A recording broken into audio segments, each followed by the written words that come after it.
Welcome to Storyverse.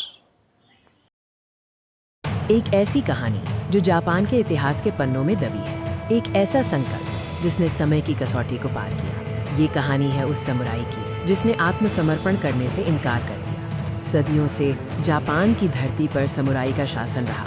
उनका जीवन bushido के कठोर सिद्धांतों पर आधारित था। माइनस सम्मान, वफादारी और निडरता। युद्ध और शांति के युग बदलते रहे, लेकिन समुराई का दृढ़ संकल्प हमेशा अटल रहा। उनकी तलवारें सिर्फ हथियार नहीं थी, बल्कि उनकी आत्मा का प्रतीक थी। समुराई परंपरा में सम्मान सबसे ऊपर था। जीत या हार से ज्यादा मायने रखता था बुशिडो माइनस योद्धा का मार्ग, और इस मार्ग पर पीछे हटना या झुकना वर्जित था।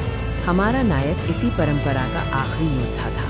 एक ऐसा नाम जो इतिहास में खो गया, लेकिन जिसका दृढ़ संकल्प एक मिसाल बन गया। एक समुराई जो अपने कर्तव्य के आगे दुनिया के बदलने को भी तैयार नहीं था। बचपन से ही उसे बुशिडो के कठोर अनुशासन में ढाला गया। उसकी रगों में योद्धाओं का खून दौड़ता था और उसकी आत्मा में वफादारी की आग जलती थी। उसने सीखा कि एक समुराई का जीवन उसके स्वामी और उसकी निष्ठा के लिए समर्पित होता है। उसके लिए हार का मतलब था अपमान, और आत्मसमर्पण का मतलब अपने सिद्धांतों का त्याग। जब युद्ध के बादल छाए तो वो अपनी सेना के साथ खड़ा रहा। उसकी तलवार बिजली की तरह चलती थी, और उसका शौर्य दुश्मन के दिल में डर भर देता था। उसे अपने स्वामी के प्रति अपनी अंतिम निष्ठा निभाई। लेकिन भाग्य क्रूर था। उसकी सेना हार गई। चारों ओर हार और आत्मसमर्पण की घोषणा थी। युद्ध समाप्त हो चुका था। कई योद्धाओं ने अपने हथियार डाल दिए, लेकिन हमारे नायक के लिए ये स्वीकार्य नहीं था। उसके लिए बुशिडो का मार्ग हार के बाद भी समाप्त नहीं होता था। उसने एक कठोर निर्णय लिया। वो आत्मसमर्पण नहीं करेगा। उसका कर्तव्य अभी समाप्त नहीं हुआ। वो अपने स्वामी के प्रति अपनी शपथ को जीवित रखेगा, भले ही वो अकेला क्यों ना हो। वो जंगल की गहराइयों में छिप गया। वर्षों तक उसने एकाकी जीवन जिया। उसने अपनी तलवार को अपनी एकमात्र साथी बनाया, हर दिन उसे तैयार रखता, युद्ध की वापसी की उम्मीद में। इस बीच जापान बदल चुका था। युग बदल गया था। पुराने सामंती नियम और समुराई का युग अतीत की बात हो गई थी। आधुनिकीकरण और विकास ने देश का चेहरा बदल दिया था। जंगल के बाहर की दुनिया मशीनों की गति से चल रही थी।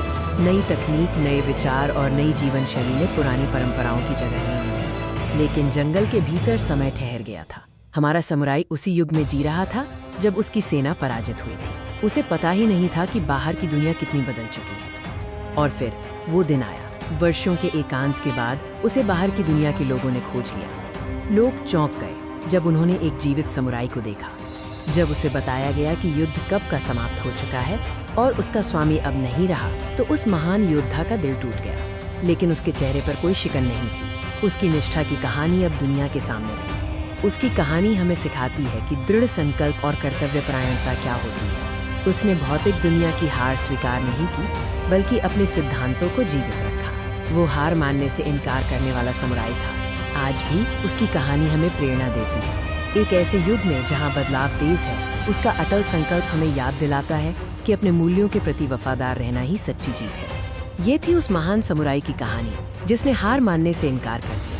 उसकी विरासत जापान के गौरवशाली इतिहास में अमर है।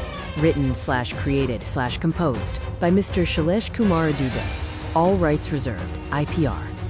धन्यवाद। How did you felt the story? Comment, like, subscribe and share.